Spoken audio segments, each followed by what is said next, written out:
오늘은 아브라함 시리즈의 마지막 시간입니다. 그래서 시험은 어떻게 우리를 더 이렇게 삶을 완성할까라는 제목으로 함께 말씀을 나누려고 합니다. 여러분, 시험 좋아하십니까? 여러분, 시험 좋아하시는 분 있습니까? 어떤 분들은 이렇게 공부가 취미라는 분도 있더라고요. 그래서 시험을 즐기는 분도 계신데, 근데 대부분의 사람들은 이렇게 시험을 이렇게 즐겨하진 않습니다. 그래서 시험하면 정말 이골이 난 사람들도 아마 많이 있을 거고요. 아마 대부분은 시험을 싫어합니다. 이런 얘기도 하잖아요. 시험만 없으면 공부 진짜 재밌게 할 수 있을 텐데 라고 많이들 얘기합니다. 그런데 재밌는 것은 사실 시험이 없으면 공부를 안 합니다. 이게 우리의 지금 현실이죠. 인생은 시험의 연속입니다. 좋으나 싫으나 우리는 시험을 치러야 합니다. 중간고사가 끝나면 뭐가 오죠? 기말고사가 옵니다. 미드텀이 있으면 파이널이 있습니다. 그렇듯이 우리가 또 수능을 겪은 세대들도 있을 거예요. 아니면 미국에서 SAT를 또 공부하신 분들도 있을 겁니다. 수능 치르고 SAT 끝나면 시험이 끝납니까? 아니죠. 또 다른 시험이 있습니다. 우리 계속 이렇게 시험을 치릅니다. 시험이 더 많습니다. 삶은 왜 이렇게 시험이 많은지 우리는 경험을 통해서 이미 지금 겪고 있습니다. 성공을 향한 시험도 있고, 나는 누구인가라는 정체성의 시험도 있습니다. 유혹과 타협의 시험도 있고요. 그리고 사랑의 시험도 있습니다. 연인 간의 시험도 있습니다. 우리 삶에 이해할 수 없는 시험들이 찾아올 때도 있습니다. 고통의 문제가 있고, 죽음의 문제가 있고, 불평등, 불공정의 문제도 있습니다. 침묵하는 문제도 있고, 불확실한 문제도 있습니다. 배신의 문제도 있고, 삶의 진정한 의미의 문제도 있습니다. 질문하겠습니다. 여러분, 지금 어떤 시험 치르고 계십니까? 좋은 소식이 있습니다. 아브라함의 이야기가 우리에게 큰 통찰력을 줍니다. 시험이 주는 유익이 있다고 합니다. 성경은 말합니다. 내 사랑하는 독자 이삭을 번제로 드리라 라고 기록하고 있습니다. 이 독자 이삭을 드린다, 이 독자 이삭은 시험지입니다. 그런데 이 자세히 보면, 시험지를 잘 보면 그 안에 답이 있습니다. 독자 이삭 안에 답안지를 숨겨 놓았습니다. 그렇다면 오늘 말씀을 통해서 이 독자 이삭에 숨겨놓은 하나님의 답안지가 무엇인지 함께 말씀을 살펴보도록 하겠습니다. 먼저 첫 번째로, 이 시험이라는 것은 우리의 믿음을 성장시킵니다. 시험은 우리의 믿음을 성장시킵니다. 우리 1절 말씀입니다. 읽어보겠습니다. 시작. 그 일 후에 하나님이 아브라함을 시험하시려고 라고 합니다. 성경은 여기 보시면 그 일 후에 라고 기록하고 있습니다. 아브라함의 삶을 한번 보겠습니다. 왜 그 일 후인가? 늦은 나이에 이삭이라는 자녀를 얻었습니다. 얼마나 귀하겠어요. 그리고 5년, 10년 만에 그리고 5년, 10년 만에 아이를 가진 분들하고 대화를 해보면 너무 사랑스럽고 좋은 거예요.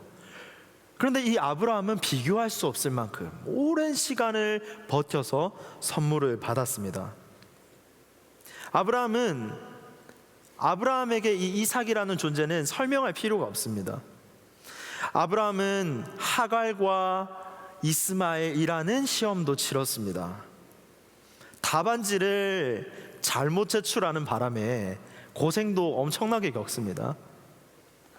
하갈과 사레가 갈등을 겪고, 하갈은 쫓겨나고 이스마엘은 어려움을 겪습니다. 또한 이 브엘세바라는 시험도 치릅니다. 우물 문제를 두고 아비멜렉 왕과 영토 싸움을 하는 겁니다. 네 거다, 내 거다, 이런 싸움도 치러 갑니다. 그런데 이게 끝이 아니랍니다. 바로 본문은 이렇게 말합니다. 그 일 후에, 오늘 본문이죠. 그 일 후에 또 시험이 있다고 말합니다. 하나님이 아브라함을 시험하십니다. 하나님이 주신 시험지에는 아마 이렇게 적혀 있을 거예요. 믿음 점검표. 하나님이 시험지를 주셨는데 항목들이 있습니다. 그 안에서 다 체크해야 되는 것이 믿음 시험표, 믿음 점검표라는 것이 아마 적혀 있지 않았을까. 시험은 우리의 믿음을 검증합니다. 이 시험은 하나님이 아브라함을 몰라서 주신 것이 아닙니다. 스스로 자신의 믿음을 발견하기 위해서 주신 것이 바로 시험입니다. 하나님은 아브라함에게 지속적으로 시험지를 주셨습니다. 이삭을 통한 시험, 브엘세바를 통한 시험, 그리고 아내를 자기 누이라고 속이는 시험까지. 그런데 오늘 끝이 아닌 또 시험이 있다고 말하는 거죠. 이 시험지 앞에서는 너의 진짜 주인이 누구냐? 아브라함은 줄곧 이 질문 앞에서 하나님입니다 라고 대답했습니다.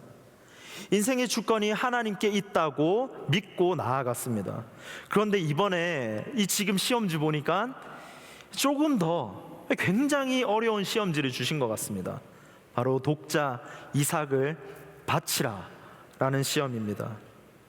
이 시험 앞에서 쉽게 yes 라고 대답 못할 거예요. 그러나 아브라함은 yes라고 고백하죠. 이 yes라고 대답하는 것에 말만 하지 않고 행동으로 했습니다. 바로 본문 22장 9절에서 10절을 한번 읽어보겠습니다. 9절에서 10절을 보니까 이렇게 기록하죠. 하나님이 그에게 알려주신 곳에 이른지라 이에 아브라함이 그곳에 제단을 쌓고 나무를 버려놓고 그의 아들 이삭을 결박하여 제단 나무 위에 놓고 손을 내밀어 칼을 잡고 그 아들을 잡으려 하니 라고 기록합니다. 아브라함은 믿음을 던졌습니다. 그리고 아브라함은 이전의 사건들을 통해서 계속 믿음이 성장했습니다. 그 속에 그 믿음 안에 희망이 있었기 때문이에요. 히브리서 11장 1절은 말합니다. 믿음은 바라는 것들의 실상이요 보이지 않는 것들의 증거니. 믿음이라는 것은 바라는 겁니다. 믿음은 미래적입니다. 믿음은 희망적이어야 합니다. 동시에 이 희망은 믿음으로 현실을 보는 겁니다. 희망은 우리를 전진하게 만드는 원천입니다. 희망이 있기 때문에 우리는 어둠 가운데 있더라도 전진할 수가 있습니다. 하나님의 신실하심, 이것이 희망이죠. 하나님의 신실하심이 나를 이끌어 가실 것이다 라는 희망이 있기 때문에 우리는 바울처럼 어둠 가운데서도 고백할 수 있습니다. 이렇게 말이죠. 우리가 환난 중에도 즐거워할 수 있는 것입니다 라고 고백합니다. 대한민국 중에 독일 철학자 한병철 철학자는 이렇게 말합니다. 희망의 정신도 전진을 의미한다. 희망의 정신은 어둠 가운데서도 계속 일한다. 어둠이 없으면 빛도 없다. 우리는 이 땅을 불안 사회 가운데 살아가지만 그것을 붙잡는 것은 희망이라는 겁니다. 우리는 신앙인이죠. 그 희망이 무엇입니까? 하나님의 끈기, 하나님의 신실하심이 나를 인도하신다라는 겁니다. 아브라함은 오늘 사건을 통해서 믿음이 한 단계 완전 점프해 버립니다. 하나님을 향한 믿음은 고백으로 끝나지 않고 희망의 단계에서 삶으로 이어집니다. 믿음이 오늘 이 하나님을 신뢰하는 용기이며, 희망은 내일 하나님이 여전히 일하실 것이다 라는 기대입니다. 청년 여러분, 여러분의 믿음은 무엇입니까? 여러분의 믿음은 지금 어떻습니까? 소망 중에 바라고 있습니까? 아니면 우리의 현실 가운데서 갇혀서 하나님께서 주신 것을 못 보고 있습니까? 하나님이 말씀하신 것, 약속하신 것에 대한 희망을 갖고 있습니까? 비록 우리 삶에 있어서는 시험지가 편재해 있지만 하나님이 우리를 인도하실 것이라는 기대, 그 희망을 갖고 살아가시는 모든 청년분들 되시기를 바랍니다. 하나님의 신실하심이 우리를 끝까지 달릴 수 있게 하는 줄 믿습니다. 믿음을 던집시다. 하나님께 믿음을 던지는 겁니다. 고난 중에도 하나님께 소망을 둡시다. 내가 믿는 하나님은 어제도 계셨고 오늘도 계시고 언제도 계시죠? 내일도 계십니다. 이 말씀을 믿으시기 바랍니다. 오늘 이 말씀을 통해 우리의 믿음이 아브라함처럼 한 단계 더 점프하게 되시기를 주님의 이름으로 축복합니다. 두 번째, 이 시험이 주는 유익, 시험이 어떻게 우리 삶을 완성시킬까? 하나님의 예비하심을 경험하게 됩니다. 이 시험을 통해서 우리는 하나님의 예비하심을 경험합니다. 하나님과 아브라함의 대화를 다시 한번 볼게요. 하나님은 오늘 이 22장 1절부터 아브라함과 대화를 이어갑니다. 하나님은 아브라함을 부르십니다. 1절에 아브라함아 라고 부릅니다. 아브라함이 대답합니다. 내가 여기 있나이다. 하나님이 다시 묻습니다. 내 사랑하는 독자 이삭을 번제로 드리라. 아브라함에게 독자 이삭은 누구입니까? 그의 인생을 통틀어서 가장 소중한 거예요. 이것을 번제로 드리라고 하나님께서 말씀하십니다. 솔직히 좀 너무하지 않습니까? 노년의 나이에 하나님께서 최고의 선물을 주셨는데 이것을 드리랍니다. 이 번제라는 것은 희생제물입니다. 이 번제는 헌신하라라는 겁니다. 희생제물의 양식인데 이것을 태워서 헌신한다라는 겁니다. 하나님께 헌신을 표현하는 방식입니다. 아브라함은 어떻게 하죠? 헌신합니다. 이삭을 바칩니다. 그 후에 어떻게 됐습니까? 창세기 23장 12에서 13절 말씀을 제가 읽어보겠습니다. 사자가 이르시되 그 아이에게 내 손을 대지 말라. 그에게 아무 일도 하지 말라. 내가 내 아들 내 독자까지도 내게 아끼지 아니하였으니 내가 이제야 내가 하나님을 경외하는 줄을 아노라. 아브라함이 눈을 들어 살펴본즉 한 수량이 뒤에 있는데 뿔이 숯불에 걸려 있는지라. 아브라함이 가서 그 수량을 가져다가 아들을 대신하여 번제로 드렸더라. 수량을 발견합니다. 이것은 하나님의 예비하심입니다. 그리고 아브라함은 이렇게 고백합니다. 14절입니다. 아브라함이 그 땅 이름을 여호와 이레라 하였으므로 오늘날까지 사람들이 이르기를 여호와의 산에서 준비되리라 하더라. 여호와 이레, 하나님께서 필요를 미리 아시고 제때에 정확하게 예비하신다. 여호와 이레라는 것은 단지 공급이 아닙니다. 하나님의 사랑과 섭리가 그 시간 가운데서 정확하게 나타나시는 방식이 바로 여호와 이레입니다. 여러분, 하나님은 이미 수량을 준비하셨습니다. 수량은 아마 그 전부터 계속 있었을 거예요. 단지 아브라함이 보지 못했을 뿐입니다. 순종의 자리에 서는 순간 하나님의 예비하심을 보게 되는 겁니다. 하나님의 예비하심은 늘 있었습니다. 우리가 다가갔을 때 하나님께서 급하게 준비하신 것이 아니라 하나님께서는 이미 준비해 놓으셨고 우리가 순종했을 때 하나님이 예비하신 것을 볼 수 있는 눈이 열리는 겁니다. 우리가 순종으로 그것을 보게 됩니다. 수량은 우리가 도착하기 전에 있었습니다. 하나님은 우리에게 예비된 축복을 주시기 위해서 이미 시험 장소도 정하셨습니다. 본문 2절을 다시 볼까요? 2절에 보시니까 여호와께서 이르시되 내 아들 내 사랑하는 독자 이삭을 데리고 어디로 갑니까? 모리아 땅으로 가서 시험 장소 정하십니다. 하나님이. 왜냐? 하나님의 예비된 것이 있거든요. 시험 장소에 가서 예스 하니까 이삭이 아닌 수량을 발견하게 되는 겁니다. 여러분, 하나님의 예비하심은 순종의 끝자락에서 발견하게 되는 겁니다. 제가 한 청년과 대화를 나눴습니다. 미래가 불확실했어요. 중요한 서류 한 장이 정말 그 디나이 되는 순간 모든 커리어, 모든 관계들이 종료가 됩니다. 그분께 제가 들었던 말이 잊혀지지가 않습니다. 목사님, 저 벼랑 끝이에요. 절벽에 매달려 있는 것 같아요.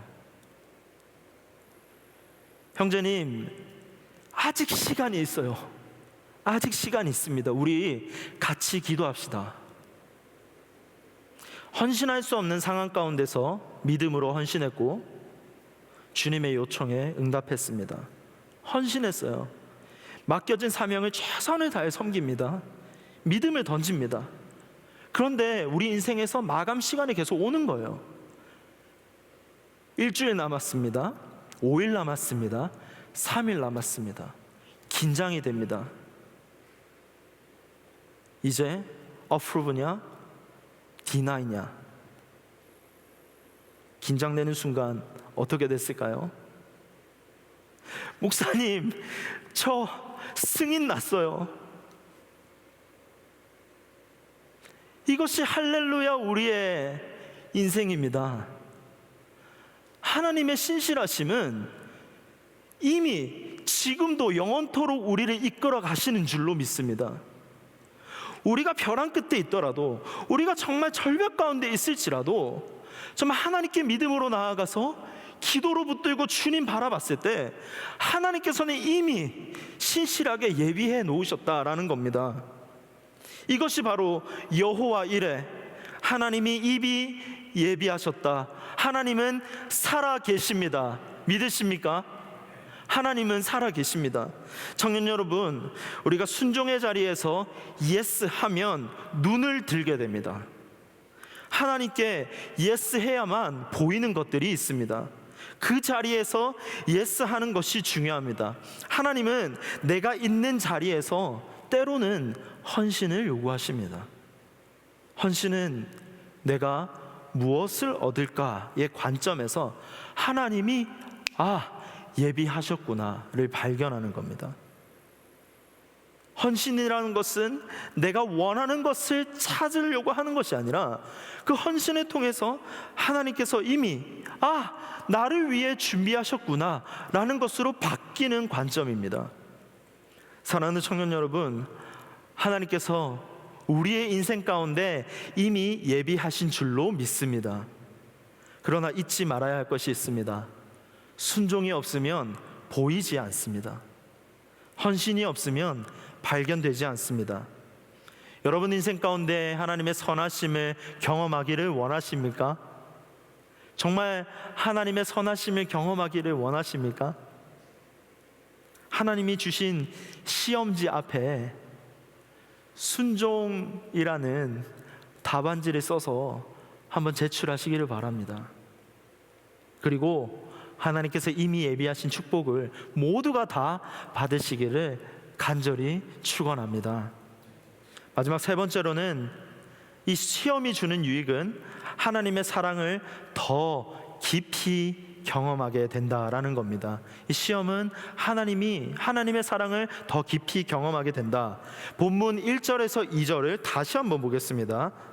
그 일 후에 하나님이 아브라함을 시험하시려고 그를 부르시되 아브라함아 하시니 그가 이르되 내가 여기 있나이다. 여호와께서 이르시되 내 아들 내 사랑하는 독자 이삭을 데리고 모리아 땅으로 가서 내게 일러준 한 산 거기서 그를 번제로 드리라.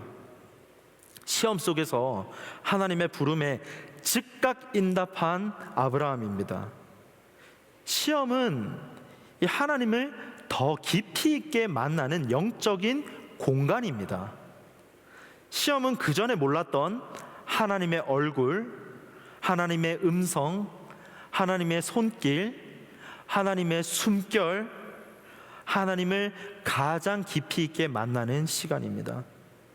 그 시험을 통과할 때 그 십자가의 사랑은 이론이 아니라 우리 가운데 현실로 다가오게 됩니다.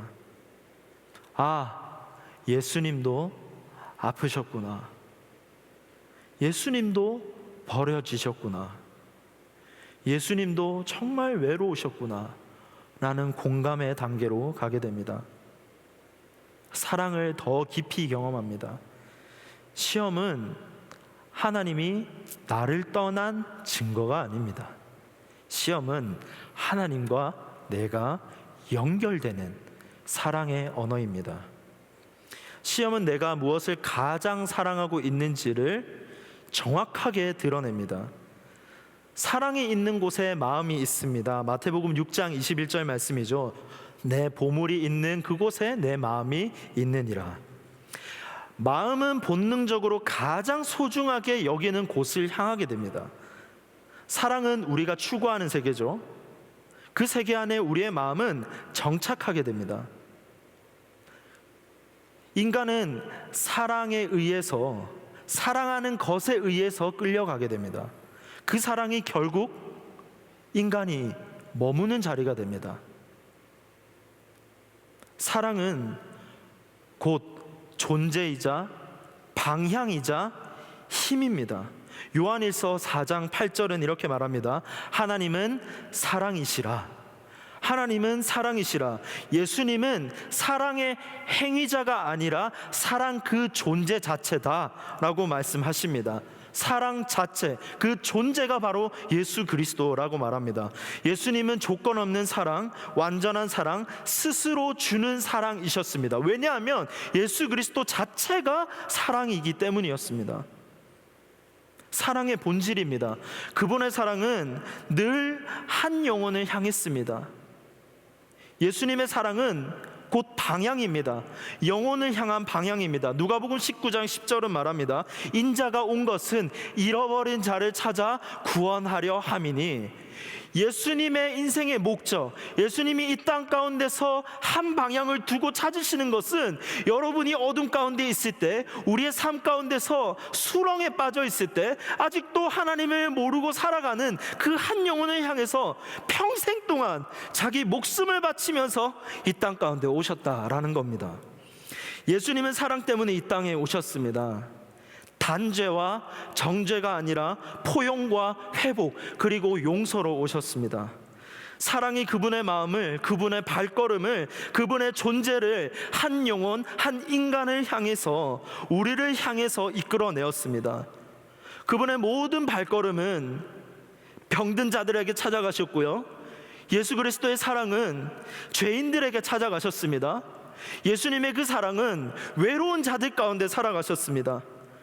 예수님의 걸음은 실패로 넘어진 청년들에게 찾아갔고요, 마음의 병으로 고통받는 자들 가운데 찾아갔고요, 예수님의 사랑은 관계 속에서 외로움에 억눌리고 짓눌린 자들 가운데 찾아가셨고, 믿음이 흔들리는 제자들 가운데, 믿음이 흔들리는 청년들 가운데 찾아가신 분이 바로 예수님이십니다. 그리고 자신을 위해서 헌신하는 모든 자들을 향해서 향합니다. 예수님의 사랑은 지금도 여전히 그들을 향해, 우리를 향해, 나에게 향하십니다. 여러분, 하나님이 주신 이 독자 이삭이라는 이 시험지에는 그 하나님의 사랑이 숨어 있습니다. 아브라함은 아들 이삭을 바칠 준비가 되어 있었습니다. 하지만 하나님은 실제로 아들 예수 그리스도를 바치십니다. 아브라함은 준비가 되어 있었지만 하나님은 그 독자 아들 예수 그리스도를 실제로 바치십니다. 예수님 역시 자기 자신을 스스로 십자가에 내어드리죠. 그 이유는 단 하나, 사랑 때문에 자신을 내어드립니다. 사랑이 모든 것을 덮습니다. 사랑이 이 시험을 통과하게 합니다. 사랑이 순종하게 만듭니다. 독자 이삭 속에 숨어있는 비밀은 하나님의 예비하신 사랑입니다. 요한복음 3장 16절입니다. 하나님이 세상을 이처럼 사랑하사 독생자를 주셨으니 이는 그를 믿는 자마다 멸망하지 않고 영생을 얻게 하려 하심이라. 사랑은 말이 아니라 피로 증명됩니다. 예수님은 피 흘림으로 사랑을 완성하셨습니다. 사랑하는 청년 여러분, 예수님은 여러분을 사랑하십니다. 예수님은 여러분을 사랑하십니다. 이 사실을 믿으시기 바랍니다. 이제 질문하겠습니다. 여러분은 예수님을 사랑하십니까? 여러분은 정말 예수님을 사랑하십니까? 예수님을 사랑한다고 고백하면서 실제로 그분을 위해서 무엇을 드리고 계십니까? 시간의 헌신, 물질의 헌신보다 스케줄과 커리어와 소비에 더 맞춰져 있진 않습니까? 맛있는 식사 한 끼, 아름다운 데이트 장소에서 한 날보다 여러분이 드리는 11조의 가치가 더 낮지 않습니까? 오늘 내가 가장 아끼는 것을 정말 하나님께 드릴 수 있습니까? 이 질문은 저에게도 하는 거예요. 정말 하나님 사랑하고 내 모든 것들을 드려서 주님께 고백할 수 있는가? 여러분, 이 시간 도전합니다. 예수님을 위해 나의 작은 이삭을 드립시다. 사랑은 말보다 내어줌입니다. 예수님께 사랑을 고백할 수 있는 한 가지, 그 한 가지 헌신을 드려봅시다. 각자에게 주시는 하나님의 그 마음들이 다 다를 거예요. 우리가 드릴 수 있는 그 작은 이삭, 그 헌신이 무엇입니까? 우리가 그 한 가지 헌신을 드렸을 때, 그럴 때 하나님이 이미 예비하신 수장 하나님 여호와 이레를 만나게 될 줄로 믿습니다. 말씀의 결론을 맺겠습니다. 청년 여러분, 우리가 겪는 시험은 우연이 아닙니다. 시험 속에서 믿음이 선명해지고 예수님의 사랑이 더 분명해집니다. 그 시험이 사랑으로 치환될 때 헌신으로 나아가게 됩니다. 헌신은 결국 우리를 축복의 길로 인도하는 줄 믿습니다. 하나님이 예비하신 자리에서 믿음으로 서시길 바랍니다. 사랑으로 서시기 바랍니다. 그리고 헌신으로 서시기 바랍니다. 그러면 우리 인생에서 오늘도 내일도 여호와 이레, 그것을 발견하고 하나님을 놀랍게 찬양하는 인생이 될 줄로 믿습니다.